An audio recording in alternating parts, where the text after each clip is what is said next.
আপা, স্কুলে যাবা না? পূর্ণা পদ্মজাকে জিজ্ঞাসা করল। যাব, তাড়াতাড়ি করো। তাড়া দিয়ে পূর্ণা বাড়িতে ঢুকল। পদ্মজা বাড়ির পিছনে নদীর ঘাটে উদাসীন হয়ে বসে আছে। এ নদীর নাম মাদিনী, ছদ্মনাম। গ্রীষ্মকাল বিদায়ের 3 সপ্তাহ চলছে। এখন বর্ষাকাল। মাদিনী জলে কানায় কানায় ভরে উঠেছে। সে যেন স্রোতস্বিনী। ঘোলা জলের একটানা স্রোত বয়ে যায় সাগরের দিকে। উজান থেকে ভেসে আসছে ঘন সবুজ কচুরিপানা। পদ্মজার এই দৃশ্য দেখতে বেশ লাগে। নিষ্পলক চোখে তাকিয়ে আছে মাদিনীর স্বচ্ছ জলের দিকে। মাদিনীর বুকে উপর দিয়ে একটা লঞ্চ যাচ্ছে। লঞ্চ দেখে 1 মাস আগের ঘটনা মনে পড়ল তার। সেদিন রাতে হেমলতা ছুরি দাঁড় দিয়ে রুমে ঢুকে গেলেন। পদ্মজা কাপা পায়ে রুমে ঢুকে বিছানায় শুয়ে পড়ে। কিছুক্ষণের মধ্যেই ঘুমিয়েও পড়ে। এর পরদিন স্কুল থেকে বাড়ি ফিরে নামাজ পড়ে খেতে বসল। তখন হিমেল হন্তদন্ত হয়ে বাড়িতে ঢুকে। হিমেল হচ্ছে হেমলতার ছোট ভাই। আপা, এই পদ্ম, আপা কই? হিমেলের কণ্ঠ। কি হয়েছে মামা? জবাব দিল পদ্মজা। পদ্মজার প্রশ্ন উপেক্ষা করে হেমলতাকে হিমেল ডাকল। আপা, এই আপা। হেমলতা বাড়ির পেছন থেকে ব্যস্ত হয়ে হেঁটে আসেন। কি হয়েছে? হিমেল হেমলতাকে দেখে হাউমাউ করে কেঁদে উঠল। আপা, ভাইজান খুন হয়েছে। রাইতে কে জানি মাইরা ফেলছে রে আপা। হিমেল কাঁদতে কাঁদতে হাঁটু ভেঙে বসে পড়ে। পদ্মজা তাৎক্ষণিক সন্দিহান চোখে মায়ের দিকে তাকালো। হেমলতাকে দেখে মনে হলো তিনি চমকেছেন, অথচ তার চমকানোর কথা ছিল না। নাকি হিমেলের সামনে অভিনয় করলেন?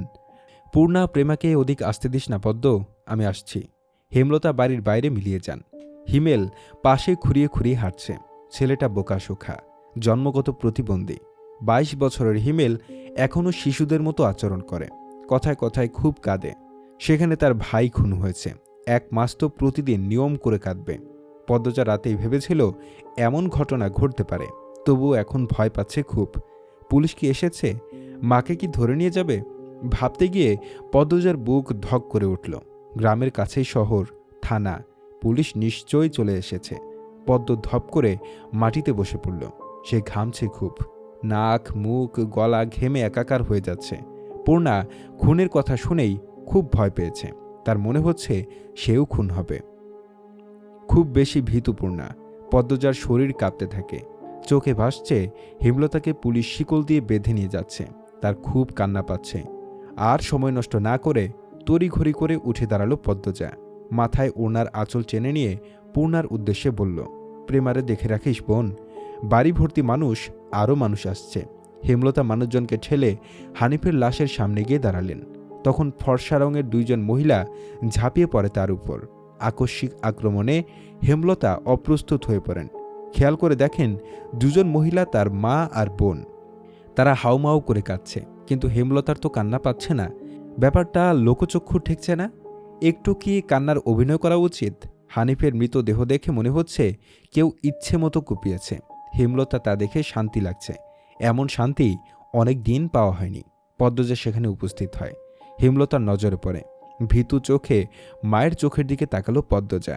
হেমলতা ব্রু কুঞ্চিত করে আবার স্বাভাবিক করে নেন। পদ্মজা চোখ ঘুরিয়ে দেখছে পুলিশ এসেছে নাকি। চারিদিকে এত মানুষ। পদ্মজাকে এদিক ওদিক উঁকি দিতে দেখে হেমলতা এগিয়ে আসেন। চোখ মুখ শক্ত করে পদ্মজার মুখ ঘুরে দেন। পদ্মজা দ্রুত ওড়নার আঁচল মুখে চেপে ধরে গোয়ালঘরে ঢুকে পড়ল। তার মা চায় না সে কখনো এত মানুষের সামনে থাকুক। হেমলতা ঘাড় ঘুরিয়ে দেখলেন পদ্মজা গোয়ালঘর থেকে উঁকি দিয়ে বাইরে অবস্থা পর্যবেক্ষণ করছে। কিছুক্ষণের মধ্যে পুলিশ আসলো। জিজ্ঞাসাবাদ করে হানিফের লাশ নিয়ে গেল। লোকমুখে শোনা যায় হানিফ খুন হয়েছে শেষ রাতে। এরপর নদীতে ফেলে দেওয়া হয়। লঞ্চ ঘাটে লাশ ভাসে। হেমলতাকে পুলিশ নিয়ে যায়নি বলে পদ্মজা স্বস্তির নিঃশ্বাস নিল। মানুষের ভিড়ও কমে গেছে। হেমলতার মা কাঁদতে কাঁদতে ক্লান্ত হয়ে উঠোনের এক কোণে বসে আছেন।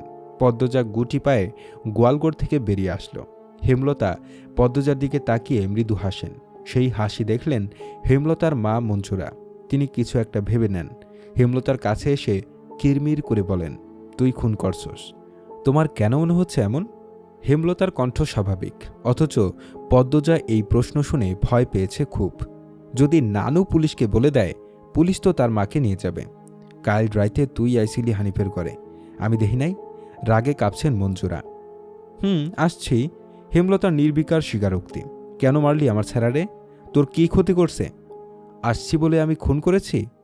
এত রাতে তুই তার কাছে কি দরকার আইবি? আমি তাকে মারতেই বা যাব কেন? মঞ্জুরা আহত দৃষ্টিতে তাকিয়ে আছেন হেমলতার দিকে। হেমলতার চোখ মুখ শক্ত। নিস্তব্ধতা কাটিয়ে মঞ্জুরা চেঁচিয়ে উঠলেন, পুলিশের কাছে যাবো আমি। পদ্মজা কেঁদে উঠল। অস্পষ্ট কণ্ঠে বলে, নানু, এমন করো না। হেমলতা নিচু স্বরে কঠিন করে বললেন, আমার মেয়েদের থেকে আমাকে দূরে সরানোর চেষ্টা করো না আম্মা, ফল খুব খারাপ হবে। পদ্মজার মনে হলো মঞ্জুরা ভয় পেয়েছেন। মঞ্জুরা সবসময় হেমলতাকে ভয় পান। তিনি চুপসে যান, শুধু ঘৃণা ভরা দৃষ্টি নিয়ে হেমলতার দিকে তাকিয়ে থাকেন। পদ্মজা বুঝে উঠতে পারে না তার নানু কেন ভয় পায় মাকে। মায়ের অতীতে কি ঘটেছে? কেন তিনি এমন কাঠখোট্টা? ছেলের খুনিকে কেন মা ছেড়ে দেয়? নানু কেন ছাড়লেন? মেয়ে বলে নাকি অন্য কারণ? কোনো উত্তর নেই। এসব ভাবলে উল্টো মাথা ব্যথা করে। অন্য ৮-১০টা পরিবারের মতো কেন না তারা? নাকি গোপনে সব পরিবারেই এমন জটিলতা আছে? প্রশ্ন হাজারটা, উত্তর কোথায়? সেদিন রাতে খাওয়ার সময় হেমলতা নিম্নস্বরে পদ্মজাকে বললেন, পদ্ম, জি আম্মা, আমি হানিফকে খুন করিনি। কারা করেছে তাও জানি না। কথাটি শুনে পদ্মজা খুব চমকায়। তার মা মিথ্যে বলে না। তাহলে কারা খুন করল? পদ্মজা প্রশ্ন করল, তাহলে শেষ রাতে মামার কাছে কেন গিয়েছিলাম মা?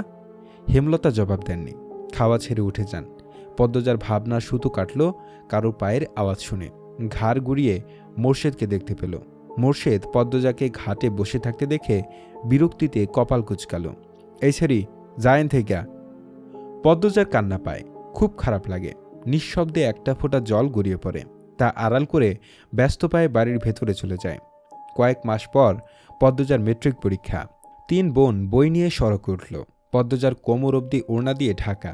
পূর্ণা এক নাগারে বকবক করেই যাচ্ছে। স্কুলে যাওয়া অবধি কথা বন্ধ হবে না। মাঝে মাঝে জোরে জোরে হাসছে। মেয়েটার হাসির রোগ আছে বোধহয়। একবার হাসি শুরু করলে আর থামে না।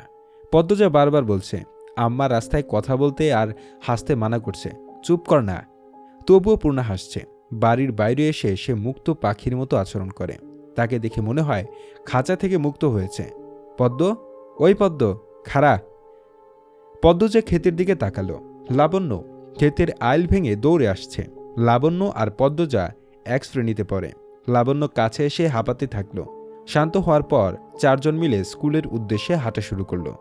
বাংলা পড়া শিখে আসতিস আজ? পদ্মর প্রশ্ন আগ্রাহ্য করে লাবণ্য বলল, আরে সেরি, বাড়িতে শুদ্ধ ভাষায় কথা কইলে বাইরেও কইতে হইব নাকি? আমি আঞ্চলিক ভাষা পারি না। লাবণ্য অসন্তোষ প্রকাশ করল। সে আনন্দপুরের মাতবর বাড়ির মেয়ে। তাদের বাড়ির সবাই শিক্ষিত, তবু তারা আঞ্চলিক ভাষায় কথা বলে।